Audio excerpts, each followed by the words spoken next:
let's just talk about some things, because we can feel that you're ripe and ready for hearing some things maybe that you haven't considered before. So we're going to ask you a series of questions. Do you believe that action is essential to creation? All right, so we're going to say to you, action isn't the first basis of creation, but it does often help you finish off a good creation in a more pleasing way. Because the more action that you offer in an arena of no resistance, the more fun you're having, the more involved you are. It's like the difference between being a spectator and being a participant, of listening to someone sing or singing, of listening to someone else's ideas and you having an idea, being a participant in your own life experience. So we're going to ask you some more questions. So, is action essential to creation? It is, isn't it? Let's make it even clearer. Is action essential to robust, delicious, tactile, see it, hear it, smell it, taste it, touch it, creation?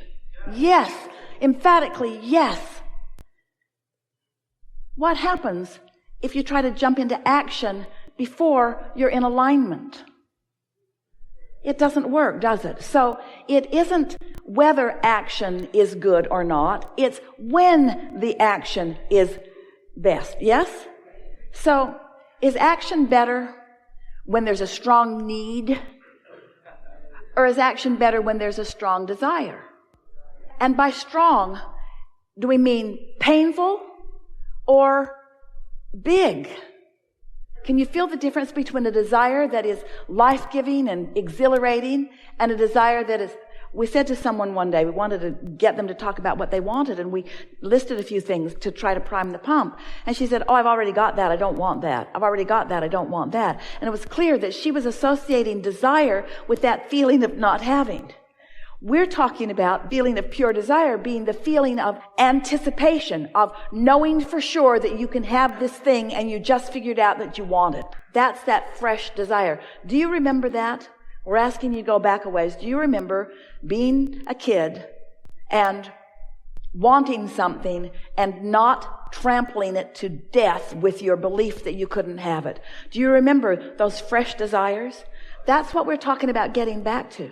We're talking about not jumping into action so fast, jumping into meditation more, jumping into lying in bed more and basking more, making lists of things that you appreciate more, or just having non-thought for no reason, doing more things that are pleasurable, listening to more music, finding more reasons to feel good, listening to more meditation CDs, finding ways to come into alignment with who you are, and then letting the desire be something that is born out of that, and then, you see.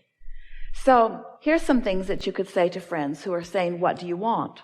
And you could say, which was one of the reasons that we appreciated our friend who came up with all kinds of desire to be in the chair, who had nothing to say once he got here. And the reason that he had nothing to say once he got here was what we wanted to demonstrate with that is a lovely state of being for you to be in.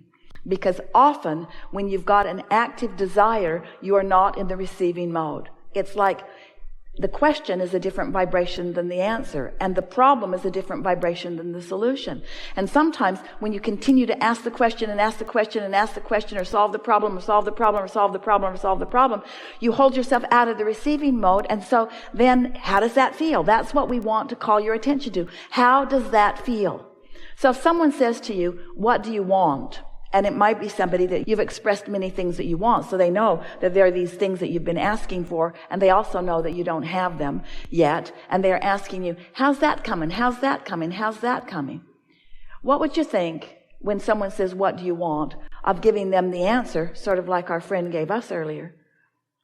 My mind's blank right now. My mind is blank right now. What do you mean? I mean, I'm not in the receiving mode, so I can't really tell you exactly what I want right now. Well, don't your needs let you know what you want? Don't you need a different car, or don't you need more money? Yes, But the distinction you want to say to your friend that I'm making, I am in the process of differentiating need from desire. I'm differentiating need from desire. And what I'm in the process of doing is conjuring desire. I'm putting myself in the best possible position for desire to be born within me. When you were little, your desires were born all day, every day. And those well-meaning and sometimes not so well-meaning, screwed up people that were in your life, they began teaching you things that caused you to adopt beliefs that made you stop believing in your desires, to the point that now when we talk to a room full of people like this, you can't really find a pure desire. You can't really find a pure desire because you haven't been in the receptive mode frequently enough or consistently enough for a pure desire to be born. And so you think that your needs are your desires. You think that you desire more money because you need more money. Or you think that you desire a better job because you need more money from that. But we want you to get to the basis of what your pure desires are. We want you to remember what you knew when you came, that you are the creator of your own reality and that you can be or do or have anything. We want you to feel that fresh friskiness that comes from tuning into the vibration of who you really are. We want you to allow yourself to become your total self who has the big picture. We want you to remember that you are an uplifter and that you are a lover and that you are an allower and that you want to feel good. That's what we want for you. We want you to return to the vibrational frequency of who you really are, rather than just catching glimpses of it or snatches of it in between all of the efforting that you're doing and all the trying and comparing and struggling and defending and justifying that you're doing. We want you to awaken to the remembering of who you really are, because your inner being knows who you are. Your inner being knows who you are and knows where you stand in relationship to everything that you want. And when we talk about this vortex that you've been building, you put that together one pure facet at a time. You weren't sitting in a room with someone demanding that you tell them what you want. That was just born out of life experience. When someone was rude to you, you knew that it should be otherwise. When someone didn't love you, you knew that you wanted them to be in the receiving mode because you knew that you wanted them to love, not only for your benefit, but for theirs as well. When you were confused, you knew that you wanted clarity. When you were lost, you knew that you wanted to know where you were going. When you didn't have enough of something, when you were tired, when you didn't have vitality, you wanted more vitality. In other words, life has caused you to purely create what you want. There is a vibrational version of you who knows precisely what you want. There's fresh, pure desire in this vortex. And law of attraction is spinning it up and spinning it up and spinning it up, and it's ready to be revealed to you. And when that desire is born within you, you think when you come to a gathering like this that you've got a long list of things that you want. You think that you came here so that you can get the things that you want out into the open, so that we can tell you what the path of least resistance is to the things that you want. And what we want to shout to you today, in a way that you will hear it like you've never heard it before, is that what you most want of all things, what you most want is to have that fresh desire. What you want is to want. What you want is to want. What you desire is to desire. You want to desire. You want to desire. You want to desire. Nothing more. You want to desire. We don't want you to want to fulfill your desire. We want you to want the desire. We want you to want the idea of the desire. We want that desire to be born within you. We want you to want that desire. We want you to feel what that fresh desire feels like. Jerry and Esther would go into a store and they would say, "Can we help you?" And Jerry would say, "We're just looking for something to want." Just looking for something to want. Well, what are you looking for? Something to want. We're looking for that thing that lights us up. We're looking here for that thing that lights us up. So our desire is to be lit up. Our desire is to be tuned into the frequency of who we are. Our desire is to be in sync with our source energy, who is in love with life, who's happy about life itself, not conditionally, unconditionally happy about life itself. We know we're stretching you into something that isn't about action, with the promise that once you get that, the delicious action will be inspired. You'll feel like calling this one and going here. You'll feel like getting in your car and going over there. You'll feel like picking this up. You'll feel like going to the bookstore. You'll feel like picking up that book. You'll feel like reading that book. You'll feel like getting online. You'll feel like clicking this link. You'll feel like looking for this search. You'll feel like putting this word in for the search. You'll be inspired to this never-ending trail of things that will surprise and delight you all along the way. You came here to live happily ever after, not just sporadically stumble upon things that feel good. You came here to consistently find things from life experience, tune into the frequency of that desire, and then systematically watch it move as a cooperative universe gives you everything that is necessary for the fulfillment, for the complete full fulfillment of. You are the creator of your own reality.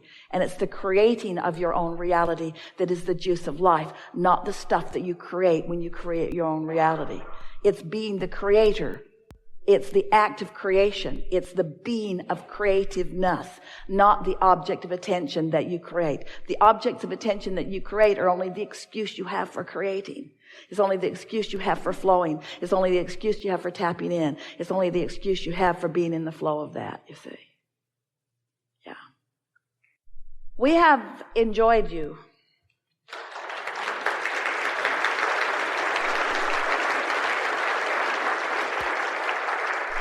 We've enjoyed this focused, culminating convergence of beings and beingnesses. We are a good mix together. The desires that you came with and the desires that you have discovered and the desires that are yet to be realized by you, in combination with the beliefs that you hold, has created what we have found to be the perfect environment of stability and reaching forward. The lives that you've been living, the lives that you are living, have positioned you for a different reception than you have experienced before. So you have allowed, by that which you are, a flowing of conversation because of your receptive mode. We can't say to you what you're not ready to receive. So your receptive mode all along has been the reason for the evolution of this conversation. You get what we're saying? So sometimes you're quieter than usual. Sometimes, because of the intensity of what you're living, coupled with the desire that you are allowing, you create the perfect environment for real expansion in understanding. And that's what has taken place today. Esther can hardly wait to get her ears around what we have all created here today. We make too much of all of it. Don't try to think your way through it. Just leave this gathering with one strong intention, and that is, I am going to be happy. I'm going to be happy in my bed. I'm going to be happy when I wake up. I'm going to be happy in my relationships. I'm going to be happy at work. I'm going to be happy in traffic. I'm going to be happy in my car.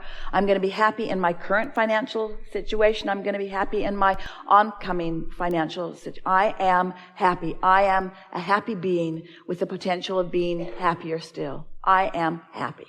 And when people say, "Hi, how are you?" say, "Happy."